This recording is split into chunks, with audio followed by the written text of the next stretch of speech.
Opo, yung sa lata. Opo. Sige na. Ang laki pala niya. Dito na lang to. May ano ba kayo dyan? Tape? Laki pala niya. Tapos ang boxing nito.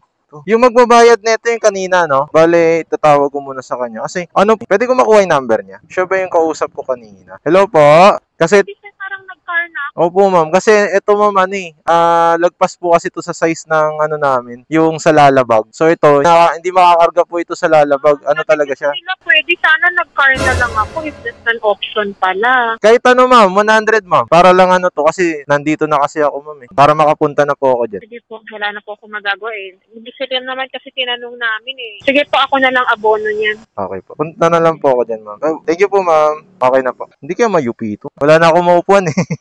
Thank you po. Ay, let's go guys. Kita nyo yan dala natin. Wala na tayong maupuan. Dito na tayo. Ma'am, tao po. Lalamove po. Kay ano yung lata po yan eh. Block 3, lot 12 po, no? Tama po. Opo. Yeah. Okay po.